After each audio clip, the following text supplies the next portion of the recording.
Good morning. आप जानते हैं हम फिनॉल की केमिकल प्रॉपर्टीज पढ़ रहे हैं। इसमें से मैं कुछ केमिकल प्रॉपर्टीज की रिएक्शंस आपको कंप्लीट करा चुका हूं और कुछ केमिकल प्रॉपर्टीज आज पढ़ाने वाला हूं। आज के इस लेक्चर में reduction of phenol and oxidation of phenol हम पढ़ने वाले हैं। मीन्स फिनॉल का अपचयन और फिनॉल का ऑक्सीकरण। बहुत ही अच्छा टॉपिक है। डिफरेंट टाइप की कंडीशन में फिनॉल ऑक्सीडेशन पर डिफरेंट टाइप के प्रोडक्ट देता है। आप हेडिंग लगाएंगे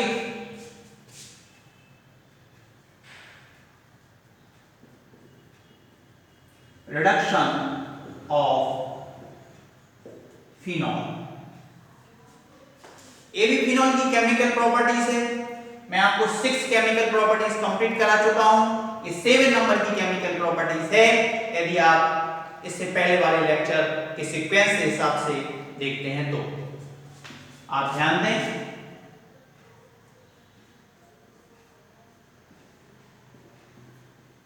फिनॉल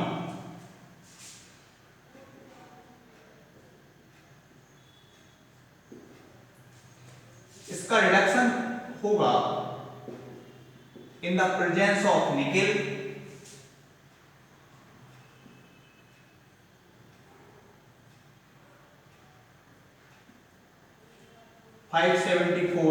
केल्विन टेम्परेचर पर और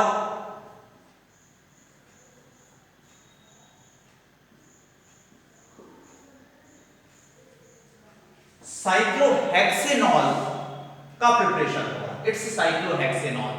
इसमें रिंग नहीं बनेगी। क्यों नहीं बनेगा आप ध्यान दें। यदि हम फिनॉल को उसके कॉर्नर पर जो कार्बन हाइड्रोजन है उसके साथ राइट करते हैं तो क्या कंडीशन होगी आप ध्यान दें।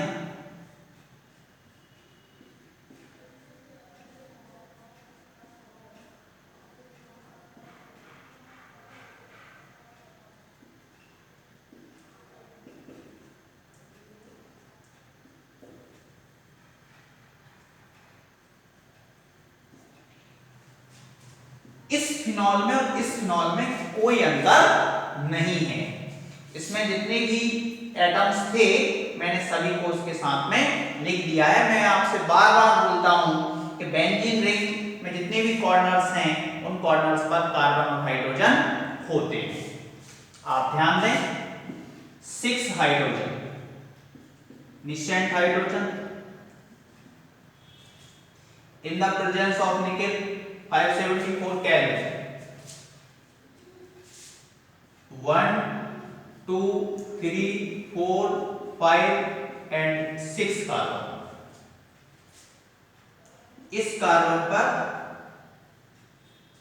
हाइड्रोक्सिल ग्रुप भी था। एक हाइड्रोजन भी है। एक हाइड्रोजन इसके पास पहले से ही था। सभी कॉर्नर पर एक हाइड्रोजन था। 6 हाइड्रोजन है। 1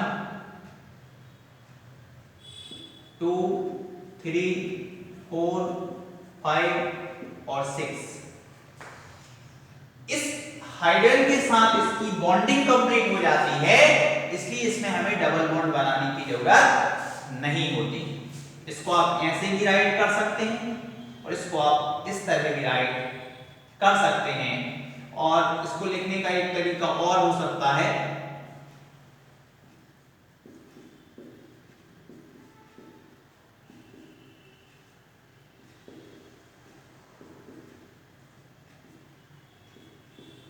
ऐसे भी हम इसको राइट कर सकते हैं।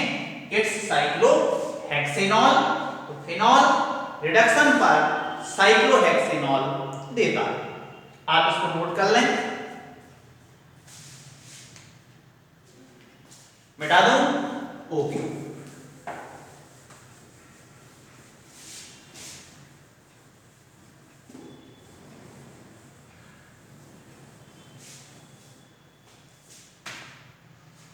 नेक्स्ट हेडिंग लगाएंगे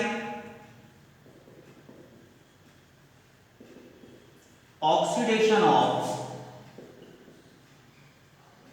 फिनॉल। बहुत ही अच्छा टॉपिक है।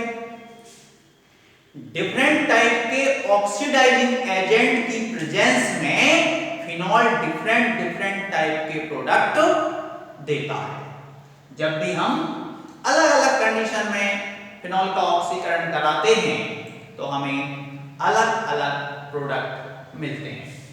इसको हम हिंदी में बोलते हैं अपचयन, फिनॉल का अपचयन, और यहां पर फिनॉल का ऑक्सीकरण। ऑक्सीडेशन मींस ऑक्सीकरण। मैं आपसे कह रहा हूं कि डिफरेंट टाइप की कंडीशन में फिनॉल डिफरेंट टाइप के प्रोडक्ट देता है। तो first is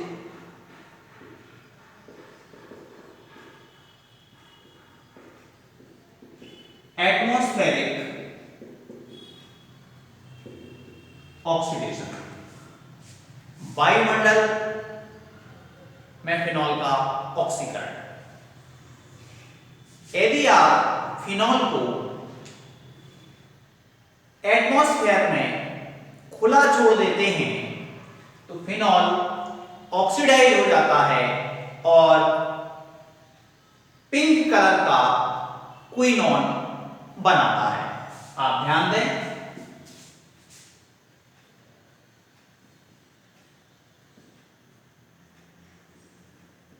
phenol atmospheric oxygen,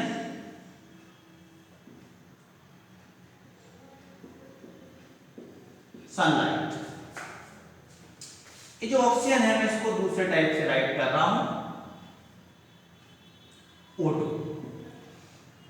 एक ऑक्सीजन इस कॉर्नर पर पहुंचेगा, उस कॉर्नर पे हाइड्रोजन है,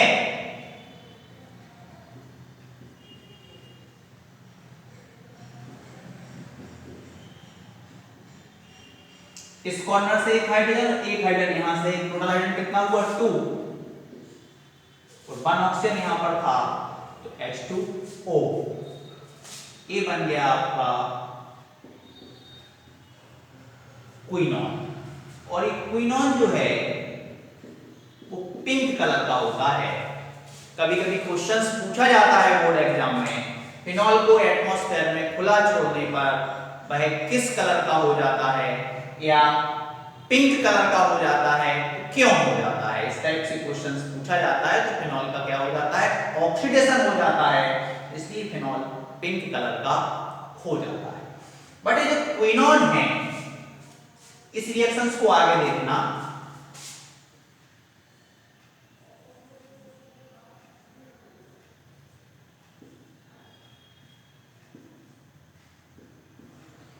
क्विनोन फिनॉल के 2 मॉलिक्यूल के साथ हाइड्रोजन बॉन्ड द्वारा अटैच हो जाता है।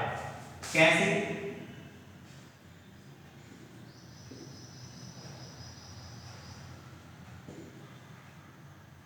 फिनॉल इट्स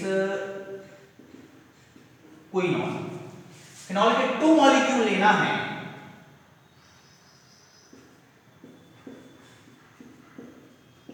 ये भी क्या है आपका फिनॉल। यहां फिनॉल की हाइड्रोजन और क्विनोन की ऑक्सीजन, यहां फिनॉल का हाइड्रोजन और क्विनोन का ऑक्सीजन के बीच में हाइड्रोजन बॉन्ड फॉर्म हो जाता है। कैसे? फिनॉल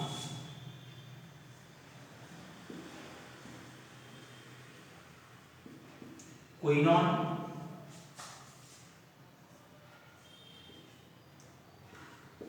फिनॉल का सेकेंड मॉलिक्यूल,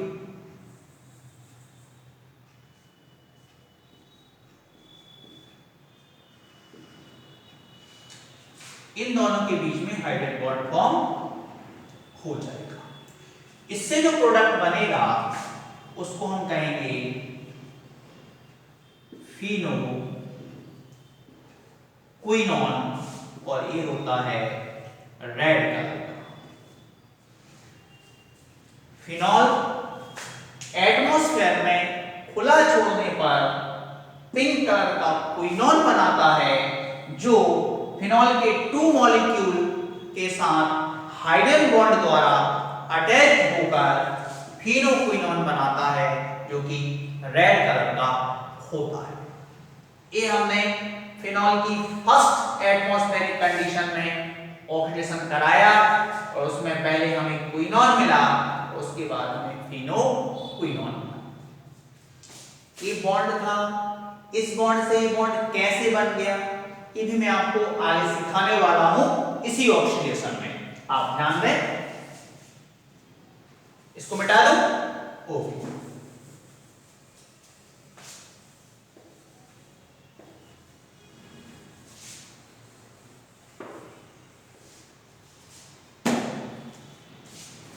सेकंड ऑक्सीडेशन करा रहा हूं मैं by chromic acid. Chromic acid द्वारा फिनॉल का ऑक्सीडेशन होगा। आप ध्यान दें,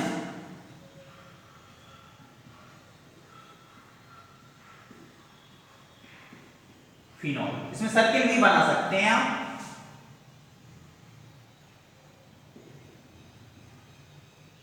ऑक्सीजन, यहां जो ऑक्सीजन दे रहा है वो क्रोमिक एसिड दे रहा है। इट्स ऑक्सीजन डोनर, इसने क्या दे दिया? ऑक्सीजन। ये ऑक्सीजन इस कॉर्नर पर पहुंचेगा,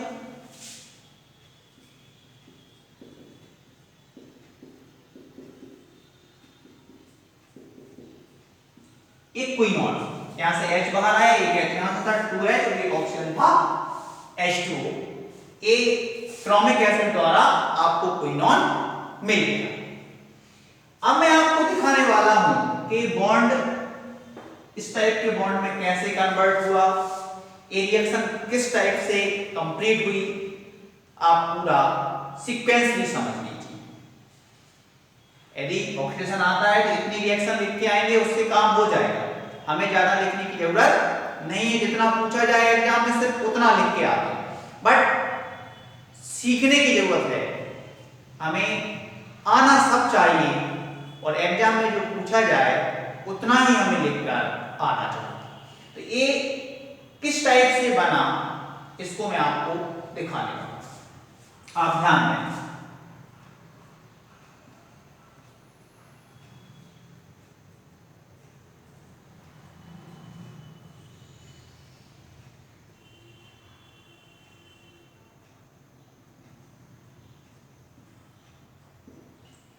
इट्स फिनॉल। आपको पता है 2 इलेक्ट्रॉन की शेयरिंग से वन बॉन्ड का फॉर्मेशन होता है। यहाँ एक इलेक्ट्रॉन हाइड्रोजन की है और एक इलेक्ट्रॉन ऑक्सीजन की है।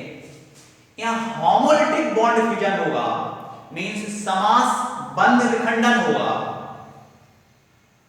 आपने 11th क्लास में बंधों को टूटने के 2 तरीके देखे होंगे, एक समास विदलन होता है, दूसरा विषमास विदलन होता है, जिसको हम होमोलिटिक और हेटेरोलिटिक बॉन्ड फ्यूजन कहते हैं। आप ध्यान दें, यहां समास विदलन होगा, मींस होमोलिटिक बॉन्ड फ्यूजन होगा। यहां जो 2 इलेक्ट्रॉन्स हैं, ऑक्सीजन अपना इलेक्ट्रॉन ले लेगा और हाइड्रोजन अपना इलेक्ट्रॉन ले लेगा। ध्यान दें, इस कॉर्नर पे हाइड्रोजन है, यहां भी हाइड्रोजन है। मैं इस कॉर्नर की हाइड्रोजन को बाहर निकाल के राइट कर रहा हूं। ये फिनॉल है। क्या है? फिनॉल। यहां भी एक इलेक्ट्रॉन कार्बन का है और एक इलेक्ट्रॉन हाइड्रोजन का है। यहां भी ये अपना इलेक्ट्रॉन ले लेगा और हाइड्रोजन अपना इलेक्ट्रॉन ले लेगा। ध्यान दें,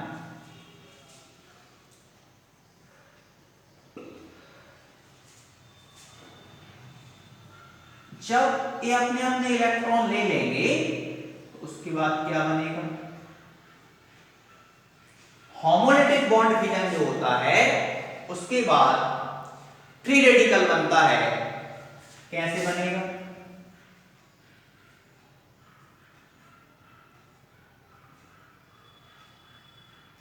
इस कार्बन ने अपना एक इलेक्ट्रॉन ले लिया है, तो यहां एक इलेक्ट्रॉन हो जाएगा। ऑक्सीजन जो है उसने भी अपना इलेक्ट्रॉन ले लिया है, तो ये ऑक्सीजन का इलेक्ट्रॉन, और एक हाइड्रोजन और एक हाइड्रोजन यहां से मींस 2 हाइड्रोजन यहां से रिलीज होना चाहिए। आप ध्यान दें। नेक्स्ट स्टेप में क्या होगा, ये बॉन्ड जो है वो यहीं पर है। नेक्स्ट स्टेप में ये बॉन्ड यहां से ब्रेक होगा, ये बॉन्ड यहां से टूट जाएगा, यहां भी होमोलिटिक फिजन होगा, मींस ये अपना इलेक्ट्रॉन ले जाएगा और ये कार्बन अपना इलेक्ट्रॉन ले जाएगा। तो क्या कंडीशन बनेगी, मैं आपको स्टेप बाय स्टेप बता रहा हूं तो आप पूरा समझ पाएंगे। ये बॉन्ड तो हमने कोई चेंज नहीं किया, यहां भी हमने कोई चेंजेस नहीं किया, बट इस कॉर्नर पर एक इलेक्ट्रॉन, ये बॉन्ड टूट गया तो इसकी इलेक्ट्रॉन आ गई। इस ऑक्सीजन पे भी हमने कोई चेंज नहीं किया, बट ये बॉन्ड टूटा है तो इस कार्बन के पास अपना एक इलेक्ट्रॉन पहुंचेगा। ये बॉन्ड मैंने तोड़ दिया, इसलिए एक इलेक्ट्रॉन यहां और एक इलेक्ट्रॉन यहां पर। नेक्स्ट स्टेप में हम इस बॉन्ड को ब्रेक करेंगे। आप ध्यान दें,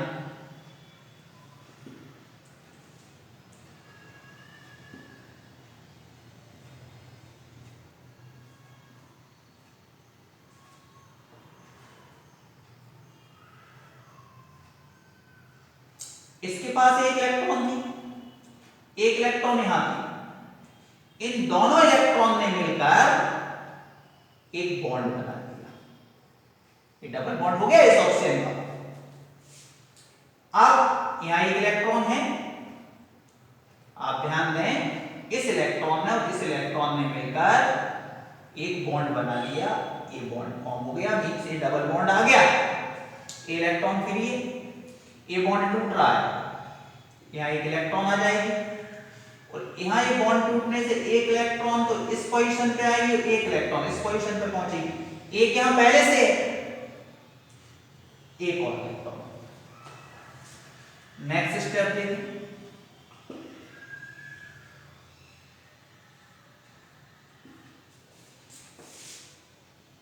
ये आपका जो क्रोमिक एसिड था वो ऑक्सीजन दे रहा है, ध्यान दें,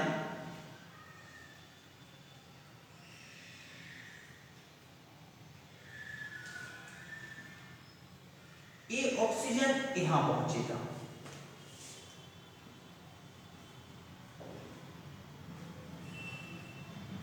इस बॉन्ड को तो हमने कोई चेंज नहीं किया। ये 2 इलेक्ट्रॉन जो हैं ये दोनों मिलकर यहां बॉन्ड बना सकते हैं, ये बना दिया। ऑक्सीजन डबल बॉन्ड के साथ पहले ही अटैच हो चुका है। यहां जो 2 इलेक्ट्रॉन्स थे, ऑक्सीजन भी पहुंच रहा है किसके साथ, 2 इलेक्ट्रॉन्स के साथ, ये अपना इलेक्ट्रॉन लेके जाएगा, तो ये दोनों भी यहां डबल बॉन्ड बना रहे हैं, ये दोनों भी यहां पर डबल बॉन्ड के साथ ऑक्सीजन से अटैच हो जाएंगे। ऑक्सीजन, अब आपके पास एक ऑक्सीजन बची हुई है, एक ऑक्सीजन है, और यहां जो हाइड्रोजन रिलीज हुआ था वो दोनों मिलके बना लेंगे H2O। कैसे, ऑक्सीजन के पास कितना इलेक्ट्रॉन है, 2 इलेक्ट्रॉन्स हैं, 1 2। हाइड्रोजन के पास अपना कितना है, 1 इलेक्ट्रॉन्स है, हाइड्रोजन। इस हाइड्रोजन के पास भी अपना इलेक्ट्रॉन्स है, ये हाइड्रोजन, दोनों ने यहां मिलकर क्या बना लिया, H2O।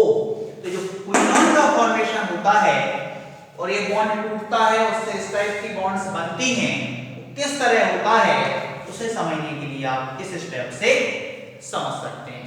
एक बात तो आप अच्छे से समझ लें, कोई भी रिएक्शंस होती है उसमें ओल्ड बॉन्ड टूटते हैं और न्यू बॉन्ड बनते हैं, उसी का रिजल्ट रिएक्शंस होती है, मींस पुराने बंध टूटेंगे और नए बंध बनेंगे, उसी से रिएक्शंस बनती है।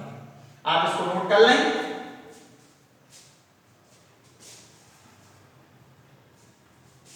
बता दूं,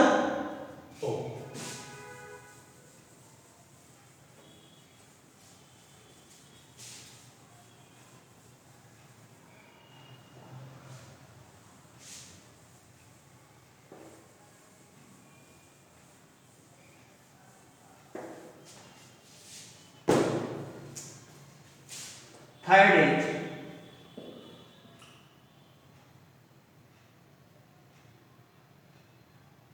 बाय पोटेशियम परमैंगनेट। यहां ऑक्सीडेशन हो रहा है एरोमेटिक एसिड द्वारा, यहां किसके द्वारा हो रहा है? पोटेशियम परमैंगनेट के द्वारा। आप ध्यान दें,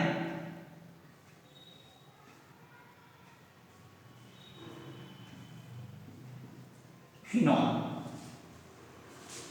फिनॉल जब पोटेशियम डाइक्रोमेट से potassium permanganate KMnO4 is potassium permanganate, potassium permanganate से जब ऑक्सीडाइज होता है तो फिनॉल का जो बेंजीन रिंग है, ये बेंजीन रिंग टूट जाता है। आप ध्यान दें, जब पोटेशियम परमैंगनेट द्वारा फिनॉल का ऑक्सीडेशन होता है तो फिनॉल का ये बेंजीन रिंग टूट जाता है और मीसोटार्ट्रिक एसिड का फॉर्मेशन होता है। आप ध्यान दें, CH CH OH OH COOH COOH and CO2, it's mesotartric acid, mesotartric acid। मैंने आपसे कहा जब फिनॉल ऑक्सीडाइज होगा बाय पोटेशियम परमैंगनेट तो इसकी बेंजीन रिंग जो है वो टूट जाएगी। आप ध्यान दें, इसमें 6 कॉर्नर्स हैं, 1 2 3 4 5 6, सभी कॉर्नर पर एक एक कार्बन था, मींस 6 कार्बन नंबर थे। 1 2 3 4 और 2 यहां पर है तो कितना हुआ? 6 कार्बन नंबर हो गया। हाइड्रोजन नंबर देख लें, 1 2 3 4 5 और एक हाइड्रोजन यहां पर है तो कितना हो गया? 6। इस कॉर्नर पे हाइड्रोजन नहीं है। एक बार और काउंट करें, 1 2 3 4 5 और 6 हाइड्रोजन नंबर है। 1 2 3 4 5 6। अब बचता है ऑक्सीजन, तो ऑक्सीडेशन हो रहा है इसलिए ऑक्सीजन को बैलेंस करने की जरूरत नहीं है। तो ये आपका बन गया मीसोटार्ट्रिक एसिड। इस लेक्चर में हमने फिनॉल का रिडक्शन देखा और फिनॉल का ऑक्सीडेशन देखा। फिनॉल का जो ऑक्सीडेशन था हमने एटमॉस्फेरिक कंडीशन में देखा, फिनॉल का ऑक्सीडेशन एरोमेटिक एसिड द्वारा देखा और फिनॉल का ऑक्सीडेशन पोटेशियम परमैंगनेट के द्वारा देखा। इसी के साथ फिनॉल का रिडक्शन और ऑक्सीडेशन कंप्लीट हो जाता है। नेक्स्ट लेक्चर में नेक्स्ट केमिकल प्रॉपर्टीज के साथ हम मिलते हैं। आप केमिस्ट्री पढ़ते रहें, रिएक्शंस को बार बार नोट करके देखते रहें। धन्यवाद।